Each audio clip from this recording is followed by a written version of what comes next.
আমি কবির, একজন তরুণ ব্যক্তি। আমি আমার মামার বাড়িতে কাজ করতাম। আমার মামা তার স্ত্রীকে খুশি করতে পারতেন না, ফলে আমার মামি আমাকে তার ঘরে ডাকতেন। মামি আমার পাশে এসে শুয়ে থাকতেন লুকিয়ে, আমি জানতাম না, আর আমি তাকে আমার স্ত্রী মনে করে সারা রাত। মামি দেখতে অনেক সুন্দরী, যে কেউ তাকে দেখলে তার প্রেমে পড়তে চাইবে। আমার মামি আমার থেকে বয়সে বড় ছিলেন এবং আমাদের মধ্যে বেশি কথা হতো না। তিনি তার কাজে ব্যস্ত থাকতেন এবং মামার সাথেও কম কথা বলতেন। এক রাতে মামি আমাকে তার রুমে ডাকলেন। বললেন, কবির, আজ আমার শরীর ভালো লাগছে না, তুমি আমার পাশে শুয়ে থাকো। আমি তার রুমে শুয়ে পড়লাম। মামি লাইট বন্ধ করে দিলেন। এরপর আমি তাকে আমার মতো করে পেয়েছিলাম। কখনো ভাবিনি আমি তাকে এত কাছে পাবো। আমার গল্পগুলো তোমরা শুনো, কিন্তু সাবস্ক্রাইব করো না। দয়া করে গল্পগুলো ভালো লাগলে ভিডিওটি লাইক, শেয়ার এবং চ্যানেলটি সাবস্ক্রাইব করো প্লিজ। তখন আমি চাকরির খোঁজে ছিলাম, কিন্তু কোথাও কাজ পাচ্ছিলাম না। একদিন আমার বন্ধু সুরেশ বলল, আমার মামা শহরে থাকেন এবং আমি তোমাকে সেখানে চাকরি দিতে পারবো। আমি বেশি শিক্ষিত ছিলাম না, জানি ভালো চাকরি আমার দ্বারা হবে না। আমি চতুর্থ শ্রেণী পর্যন্ত পড়াশোনা করেছি, কিন্তু অল্প শিক্ষার কারণে ভালো চাকরি পাওয়া কঠিন ছিল। গ্রামের এখানে ওখানে ছোটখাটো কাজ করে কিছু টাকা উপার্জন করতাম, যা খুবই কষ্টকর ছিল। তখন মনে হলো শহরে গিয়ে কিছু কাজ খুঁজে দেখা উচিত।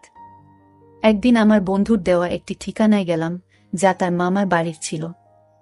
সেই বাড়িতে গিয়ে দেখি আমার বস, যিনি আমার বন্ধুর মামা এবং আমি তাকেও মামা বলে ডাকতাম, মামা আমাকে একটি কাগজ দিলেন এবং বললেন, এই ঠিকানায় যাও। আমি যখন সেই ঠিকানায় গেলাম, দেখি সেটা এক ডাক্তারের ঠিকানা। মামা বললেন, তিনি আমার বন্ধু, তিনি তোমার কিছু পরীক্ষা করবেন। যদি পরীক্ষাগুলো ভালো হয় তাহলে তোমাকে চাকরি দেব। মামা কথা শুনে আমি কিছুটা ঘাবড়ে গেলাম, কিন্তু ভাবলাম চেষ্টা করে দেখি। ডাক্তারের কাছে গিয়ে তিনি আমার কিছু পরীক্ষা করলেন এবং কিছুক্ষণ পর রিপোর্ট দিলেন। আমি বাসায় ফিরে মামাকে রিপোর্ট দেখালাম। মামা হাসতে হাসতে বললেন, তুমি দেখতে বেশ সুন্দর, তোমার চেহারাও ঠিক আছে, তোমার কাজ নিশ্চিত হয়েছে। এত সহজে কাজ পেয়ে আমি অবাক হয়ে গেলাম এবং ভাবতে থাকলাম, কিভাবে এত সহজে এই সুযোগ পেলাম। প্রতিবেদনটি ইংরেজিতে লেখা ছিল এবং চতুর্থ শ্রেণী পাস একজন ব্যক্তির পক্ষে এটি বোঝা সহজ ছিল না। যখন বাড়িতে এসে আমার স্ত্রীকে দেখালাম, তিনি বললেন, তুমি অযথা চিন্তা করছো। এই ধনী লোকেরা আমাদের মতো গরিবদের পরীক্ষা করিয়ে নিশ্চিত হতে চায় যে আমরা কোনো বড় রোগে আক্রান্ত আছি কিনা। তারা মনে করে চাকরদের মাধ্যমে রোগ ছড়াতে পারে। তার কথা শুনে আমার মন অনেকটা হালকা হলো। আমি যে চাকরিটা চেয়েছিলাম সেটা পেয়ে গেছি। সকালে কাজে যাওয়া শুরু করলাম, কিন্তু আমার চোখ প্রায়ই মামির দিকে আটকে যেত। তিনি ছিলেন অত্যন্ত সুন্দরী এবং মার্জিত মহিলা। তাকে প্রথম দেখার পর থেকেই আমি ভাবতাম, আমার স্ত্রী যদি এত সুন্দর হতো। আমি আমার মামির একজন সাধারণ চাকর ছিলাম, তার অর্থের কোনো অভাব ছিল না। তিনি আমাকে প্রতিদিন বাজারে নিয়ে যেতেন, কারণ তার কোনো সন্তান ছিল না। আমার মামা ও মামির মধ্যে কোনো ঝগড়া ছিল না, তারা খুব ভালোবাসায় দিন কাটাতেন। আমি মামিকে মনে মনে ভালোবাসতে শুরু করলাম। তাকে নিয়ে ভাবতে লাগলাম। একদিন বাড়ির পুরনো চাকর এলো। সে আমাকে অভিনন্দন জানিয়ে বলল, তুমি পরীক্ষায় উত্তীর্ণ হয়েছ, কিন্তু মনে রেখো, এই বস, যাকে তুমি মামা বলে ডাকো, খুবই কঠোর। এই কথা শুনে আমি ঘাবড়ে গেলাম এবং ভাবতে লাগলাম, যদি আমাকে চাকরি থেকে বের করে দেয় তাহলে আমার কি হবে। সে চলে যাওয়ার পর আমি মামা মামিকে খুশি রাখার জন্য আরো মনোযোগী হলাম, কারণ এখন আমার চাকরিটা চলে গেলে এখন আর কোনোভাবেই চাকরি পাবো না। তাই আমি এই চাকরিটা মন থেকে করতে লাগলাম। মামা বেশিরভাগ সময় বাড়ির বাইরে থাকত। আমার মামি একদিন আমাকে তার রুমে ডেকে বললেন, তুমি খুবই অল্প বয়সী, পরিষ্কার পরিচ্ছন্নতার খেয়াল রাখো। আমি এমন একজন চাকর পছন্দ করি যে তার মনিবের মতো পোশাক পরে। এই বলে মামি আমার হাতে কিছু টাকা দিলেন এবং বললেন, এই টাকা থেকে বেতন ছাড়া নিজের জন্য খরচ করো। আমি খুশি হয়ে গেলাম এবং এই বিষয়টি আমার স্ত্রীকে বললাম না, কারণ আমিও আমার মামিকে খুব পছন্দ করতাম। আমি স্বপ্ন দেখতে শুরু করলাম যে মামির অভিব্যক্তি দেখে মনে হতো তিনি খুশি নন। তার কোনো সন্তান ছিল না, তাই মনে হতো মামা তাকে খুশি করতে পারছেন না। আমি মামিকে খুশি করতে চেয়েছিলাম। মামির দেওয়া টাকা নিয়ে পরের দিনই একটা মার্কেটে গিয়ে কিছু নতুন জামা কাপড় কিনলাম। আমাকে দেখে মামি বললেন, আজ তোকে খুব সুন্দর লাগছে, সবসময় এমনই থেকো। আমি লজ্জা পেয়ে চোখ নামিয়ে নিলাম। আসলে আমার বিয়ে হয়েছে মাত্র 3 বছর, কিন্তু আমার স্ত্রী মামির মতো সুন্দরী ছিলেন না। বিয়ের 2 বছর পরই আমাদের সন্তান নিউমোনিয়া হয় এবং সে পৃথিবী থেকে চলে যান। এরপর আমার স্ত্রী সারাক্ষণ দুঃখে কান্নাকাটি করত, কিন্তু আমি একজন পুরুষ এবং আমারও কিছু প্রয়োজন ছিল। আমি চাইতাম আমাদের আরেকটা সন্তান হোক, কিন্তু আমার স্ত্রী সন্তানের নাম শুনলেই বিরক্ত হয়ে যেতেন। তিনি সবসময় আমার থেকে দূরে থাকতেন। আমার মামিকে দেখে আমার মনোভাব বদলাতে শুরু করেছিল। মামা মামির বিয়ে হয়েছে 1 বছর হয়ে গেছে, কিন্তু তাদের কোনো সন্তান নেই। মামা সবসময় তার ব্যবসায় ব্যস্ত থাকতেন, আর মামি ফ্যাশন ও পার্টিতে মগ্ন থাকতেন। আমার মামিকে দেখে মনে হতো তিনি আমাকে পছন্দ করতে শুরু করেছেন। আমি প্রায় সিনেমা এবং নাটকে প্রেমের কাহিনী দেখতাম এবং কল্পনা করতাম। মামি আমার কাছে এসে বলবেন, আমি তোমার প্রেমে পড়েছি। এক রাতে যখন আমি ঘুমাচ্ছিলাম, মনে হলো আমার পাশে কেউ আছে। মামি ছিলেন খুবই সুন্দরী এবং তার দেহ আকর্ষণীয় ছিল। আমার স্ত্রী আমাদের সন্তান হারানোর দুঃখে নিজের শরীরকে অবহেলা করেছিলেন। কোনো যত্ন নিত না, তাই সে শুকিয়ে কাঠ হয়ে গেছে। আমার মতো একজন গরিব মানুষ যখন ভাবতাম আমি কি করে চাকরের মতো জীবন কাটাবো, তখন মামিকে আমার স্ত্রী ভেবে সারা রাত উপভোগ করতাম। মামি আমার দিকে তাকিয়ে মৃদু হাসতেন। আমি আমার মামির সান্নিধ্য উপভোগ করতে শুরু করলাম। কাজ করার সময় মামি আমাকে ডেকেই যে কোনো কাজ দিতেন, আর আমি তা সঠিকভাবে করে দিতাম যেন কোনো অভিযোগের সুযোগ না থাকে। মামি সবসময় আমার প্রশংসা করতেন, আর আমি সততার সাথে আমার কাজ চালিয়ে যাচ্ছিলাম। একদিন মামির শরীর খারাপ হলে আমি তাকে হাসপাতালে নিয়ে যাই এবং মামাকে ফোন করে জানাই। এরপর মামা হাসিমুখে আমাদের সবার জন্য মিষ্টি আনলেন। এরা দেখে আমি খুব খুশি হয়েছিলাম, কিন্তু সেই দিন থেকে মামির আচরণ বদলে গেল। তিনি আমার দিকে অদ্ভুতভাবে তাকাতে লাগলেন এবং বাইরে যাওয়া কমিয়ে দিলেন। ফলে এখন শুধুমাত্র মামির সঙ্গেই আমার দেখা হয় কম। কিছুদিন ধরে আমার মন মেজাজ খারাপ ছিল, কারণ আমি মামির সান্নিধ্যে অভ্যস্ত হয়ে পড়েছিলাম। আমার মনে হয়েছিল আমি হয়তো মামির প্রতি আসক্ত হয়ে পড়েছি। তবে আমার কাজ চালিয়ে যেতে লাগলাম। সময় চলে গেল এবং অবশেষে সেই দিন এল যখন মামি একটি সন্তানের জন্ম দিতে চলেছিলেন। কিন্তু মামা আর আগের মতো খুশি ছিলেন না। তিনি সবসময় চিন্তিত থাকতেন। আমি ভাবতে লাগলাম, মামা কেন খুশি ছিলেন না? আমি যখন বাবা হলাম তখন আনন্দে উঠছিলাম, কিন্তু আমার মামাকে খুব চিন্তিত দেখাচ্ছিল, যেন কোনো বড় বিপর্যয় আসন্ন। এক রাতে মামা আমাকে তার ঘরে ডেকে বললেন, এই ব্যাগ নাও। যদি আজ রাতে আমার স্ত্রী সন্তান জন্ম দেয়, তবে এই ব্যাগটি ব্যবহার করো এবং শিশুটিকে গোপনে সরিয়ে ফেলো। আমি কখনো মামার কোনো নির্দেশ নিয়ে প্রশ্ন করিনি, তাই সেদিনও কিছু বললাম না, কিন্তু আমার মন খুব অস্থির ছিল। বারবার ভাবছিলাম, কেন মামা তার সন্তানের জীবন নিতে চাইছেন? রাত গভীর হলে মামি ঘুমিয়ে পড়লেন, তাই আমি গোপনে তার রুমে গেলাম। মামি তখন চোখ বন্ধ করেছিলেন। আমি মনোযোগ দিয়ে তার দিকে তাকালাম। মামির মুখে সেই চিরচেনা সৌন্দর্য দেখে আমি মুগ্ধ হলাম, কিন্তু আমার অবস্থান মনে করে মামার কথা মেনে নিলাম। মামার নির্দেশ অনুযায়ী কাজ করার জন্য তিনি আমাকে টাকা দিতেন। আমি গোপনে মামার দেওয়া ব্যাগটি তুললাম আর বাচ্চাটিকে ঢুকাতে শুরু করলাম। তখন মামি হঠাৎ আমার দিকে তাকিয়ে হাসলেন। আমি শিশুটিকে লুকিয়ে রাখছিলাম এবং মামি আমাকে দেখে বললেন, তুমি কি সত্যিই শিশুটিকে হত্যা করতে চাও? মামি আমাকে জিজ্ঞাসা করলেন, তুমি কি তোমার মামার নির্দেশে এসব করছো? আমি চমকে উঠলাম এবং বললাম, তুমি এটা কি বলছো? মামি বললেন, তোমার চাচা এই শিশুটিকে মেরে ফেলতে চায় কারণ সে ভয় পায় যে এই শিশু তার নয়। তার কথা শুনে আমি স্তব্ধ হয়ে গেলাম। আমি অবাক হয়ে ভাবতে লাগলাম, এত কিছুর পরও এটা কিভাবে সম্ভব? মামি বললেন, তোমার মামা সন্দেহ করছে যে এই শিশু তার নয়, তাই সে এই কাজটি করতে বলেছে। সে এই শিশুটির বাবা নয়, তুমি এর বাবা। এই কথা শুনে তাকে বললাম, তবে তুমি কেন বলছো আমি এই শিশুটির বাবা? আমি এই কথা শুনে স্তব্ধ হয়ে গেলাম। আমি বললাম, আপনি কি চান আমি এই শিশুটিকে বাঁচিয়ে রাখি? মামি হাসলেন এবং বললেন, এই শিশুটিকে জঙ্গলে ফেলে দিও না, কারণ এই শিশুটির বাবা তুমি। আমি আরো বিভ্রান্ত হয়ে গেলাম, কারণ মামি বলছিলেন যে তিনি কখনো আমাকে স্পর্শ করেননি। তার কথাগুলো শুনে আমার মনে হলো আমি যেন স্বপ্ন দেখছি।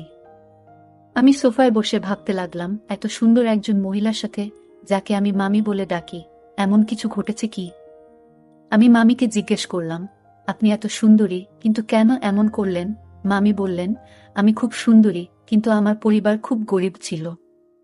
তাই আমি তোমার মামার সাথে দেখা করতে এসেছিলাম। তোমার মামা মতো ধনী হওয়ার ইচ্ছা ছিল, তাই আমি তাকে বিয়ে করি। আর সে আমাকে প্রস্তাব দেওয়ার সাথে সাথেই আমি তৎক্ষণাৎ হ্যাঁ বলেছিলাম, কারণ আমি ধনী হতে চেয়েছিলাম। আমার বাবা মাও তোমার মামার সাথে বিয়ে করতে রাজি হয়েছিলেন। কিন্তু বিয়ের কিছুদিন পরেই জানতে পারলাম তোমার মামার সন্তান হওয়ার সামর্থ্য নেই। অনেক চিকিৎসা করানোর পরও কোনো ডাক্তার তাকে সুস্থ করতে পারেনি। তিনি মা হতে চেয়েছিলেন এবং এর জন্য তিনি যা করতে প্রস্তুত ছিলেন। তারপর তিনি তার চাকরের মাধ্যমে একটি অদ্ভুত পরিকল্পনা তৈরি করেছিলেন, তাই তিনি সবসময় চাকরদের নিযোগের আগে পরীক্ষা করাতেন। তোমার চাচা তোমার মাধ্যমে তার পরিকল্পনা সফল করতে চেয়েছিলেন, মামি বললেন।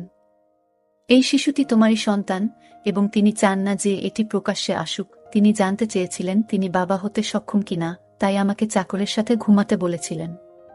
মামির এই কথা শুনে আমি আরও হতবাক হয়ে গেলাম এবং কিছু বলতে পারলাম না। তিনি বলতে লাগলেন, তোমার মামা আমার জন্য অনেক চাকর নিয়োগ করেছিলেন, কিন্তু আমি যাকে ভালোবাসার যোগ্য মনে করতাম তাকেই গ্রহণ করতাম। আমরা অনেক চাকর বদল করেছি, কিন্তু তোমাকেই প্রথম উপযুক্ত মনে হয়েছিল। প্রথম দেখাতেই তোমার প্রতি আমার আকর্ষণ জন্মায়। আমি অবাক হয়ে বললাম, তুমি কখন আমার কাছে এসেছিলে? মামি হাসলেন এবং বললেন, তোমার মামা এমন পরিকল্পনা করেছেন যে তুমি বুঝতেও পারোনি। তুমি মনে করতে তুমি তোমার স্ত্রীর সাথে আছো, কিন্তু আসলে আমি ছিলাম। তোমার মামা রাতের আধারে আমাকে তোমার রুমে পাঠাতেন এবং তোমার স্ত্রীকে অন্য ঘরে অজ্ঞান করে রেখে দিতেন। তিনি নিজেই পাহারা দিতেন যাতে কেউ সন্দেহ না করে। মামি বললেন, আমি প্রথমে বাধ্য হয়ে এসেছিলাম, কিন্তু পরে তোমার প্রতি আকৃষ্ট হতে শুরু করলাম। তোমার কাছ থেকে যে সুখ পাচ্ছিলাম তা তোমার মামা কখনোই দিতে পারতেন না। সেই কারণেই আমি নিজেও তোমার প্রতি দুর্বল হয়ে পড়েছিলাম। তোমার মামা যখন এই পরিকল্পনা চালিয়ে যেতে লাগলেন, আমি নিজে উপভোগ করতে শুরু করলাম। তিনি আমাকে তোমার কাছে বারবার পাঠাতে থাকলেন। তিনি আরও বললেন, আমি গর্ভবতী হলাম এবং তোমার মামা আমাকে ভোরের অন্ধকারে ঘরে ফিরিয়ে আনতেন যাতে কেউ কিছু বুঝতে না পারে। এভাবে তোমার মামা তার সন্তান হওয়ার আশা পূর্ণ করতে চেয়েছিলেন এবং আমি নিজেও অজান্তে সেই পরিকল্পনার অংশ হয়ে পড়েছিলাম। কিছুদিন পর সে তার পরিকল্পনায় সফল হয়েছিল। ডাক্তার আমাকে জানিয়েছিলেন যে আমি মা হতে চলেছি, যা তাকে অত্যন্ত খুশি করেছিল। আমি বিস্মিত হলাম যখন শুনলাম সে ডাক্তারের কাছে মিথ্যা বলেছে। কেউ কিভাবে তার বউকে এমনভাবে ব্যবহার করতে পারে? তারা দুজনেই আমাকে টাকা দিয়ে তাদের খেলনা বানিয়ে ফেলেছিল, যা আমার মোটেই ভালো লাগেনি। তখন আমার মামি তার কথাবার্তায় ব্যস্ত ছিলেন। আমি তখন বুঝতে পারিনি যে আমি কি ভাবছিলাম, তবে মামি আমাকে বলেছিলেন, তোমার মামার পরিকল্পনা ব্যর্থ হয়েছে যখন তার একটি ছেলে হয়েছিল, কিন্তু তিনি একজন উত্তরাধিকারী চেয়েছিলেন। সে তার বন্ধুকে নিয়ে অন্য দেশে পালিয়ে যায় আর আমাকে বলে, এখন আমার কোনো সম্পত্তি নেই, আমার সব ব্যবসা শেষ। সেই শিশুটিকে আর সে চায় না। আমি বলেছিলাম, আমি তোমার বউ দাসী নই, যাতে তোমার ইচ্ছে মতো চলি। আগে তুমি আমাকে একটা চাকরের সাথে ঘুমাতে বাধ্য করেছিলে যাতে সবাই জানতে না পারে তুমি বাবা হতে পারো না। আর এখন বলছো এই সন্তানের দরকার নেই। মনে রেখো, আমি তোমাকে তালাক দেব, কিন্তু শিশুটিকে মারতে দেব না। আমি বিশ্বাস করেছিলাম যে শিশুটিকে সে আর খারাপ বলবে না, সে তার সন্তানকে পুরোটা দেখাবে। কিন্তু আজ যখন সে বলল এই শিশুটিকে হত্যা করার পরিকল্পনা করেছে, তখন নিশ্চিত হলাম যে তার বুকের হৃদয় নেই, পাথরের মতো কঠিন। মামির এই কথা শুনে আমি তাকে গিয়ে বললাম, আমি এসব জানতাম না। যদি এটা অন্য কারোর বাচ্চা হতো, আমি জঙ্গলে ফেলে দিতাম না। আমি বললাম, এখন এসবের পরোয়া করি না। তুমি তার মা, তুমি নিজেই তার যত্ন নেবে। এ কথা বলে আমি চলে যেতে লাগলাম। তখন মামি আমাকে থামিয়ে বললেন, এটাও তোমার সন্তান, তুমি তার পিতা, তাই এর সুরক্ষার দায়িত্ব তোমারও সমান। আমি হাসি দিয়ে বললাম, এই সন্তান আমার, তাই তুমিও আমার স্ত্রী হয়েছ। এই কথা শুনে মামি মুচকি হেসে বললেন, ধন সম্পদের লোভে আমাকে অন্ধ করে দিয়েছে, তাই এমন একজন খারাপ লোককে বিয়ে করেছি যে তার সম্মান বাঁচানোর জন্য তার স্ত্রীকে চাকরের কাছে পাঠিয়েছে। আর যখন আমি তার সম্মান রক্ষা করেছি, সে আমার সন্তানের প্রাণ নিতে চেয়েছিল এবং বলেছিল যে এই শিশুটি হতভাগ্য। যখন ব্যবসা ব্যর্থ হয় এবং সমস্ত টাকা হারিয়ে যায়, তখন সে আমাদের সন্তানের প্রতি অখুশি হতে শুরু করে এবং শিশুটিকে জঙ্গলে ফেলে দেওয়ার সিদ্ধান্ত নেয়। এইসব জানার পরেও আমি এমন লোকের সাথে থাকতে চাই না। আমি মামুর দিকে তাকিয়ে জিজ্ঞেস করলাম, এই সন্তানের জন্য আপনি কি একজন নিজ চাকরের সাথে থাকবেন? মামি বললেন, আপনি গরিব হতে পারেন, কিন্তু আপনার মন অনেক বড়। তাই আমি আপনাকে বিয়ে করতে চাই, যাতে আমাদের সন্তান বেঁচে থাকে এবং ভালো জীবন পেতে পারে। মামি আমাকে জানালেন তিনি তার মামার থেকে ডিভোর্স পেয়েছেন এবং আমরা একই বাড়িতে সুখে থাকতে শুরু করি। মামি সেই বাড়িটি আগেই তার নামে পেয়েছিলেন। কিছুদিন পর যখন আমার স্ত্রী বিষয়টি জানতে পারেন, তিনি আমাকে ছেড়ে চিরকালের জন্য তার বাবা মায়ের বাড়িতে চলে যেতে চান এবং তালাকের প্রক্রিয়া শুরু করেন। কিন্তু মামি যখন পুরো ঘটনা আমার স্ত্রীকে জানালেন, আমি তাকে অনেক বুঝিয়ে শান্ত করি। অবশেষে আমি আমার দুই স্ত্রীর সাথেই সুখে সংসার করতে শুরু করি এবং আমরা সবাই মিলে সুখে থাকি। আজ আমি খুব খুশি, কারণ আমি জানতাম না যে আমার জীবন এত সুন্দর হবে। গল্পটা কেমন লাগলো জানাতে ভুলবে না। আরও মজার মজার রোমান্টিক গল্প শুনতে চাইলে ভিডিওটি লাইক, শেয়ার এবং চ্যানেলটি সাবস্ক্রাইব করতে এবং বেল আইকনটি ক্লিক করতে ভুলবে না। ধন্যবাদ।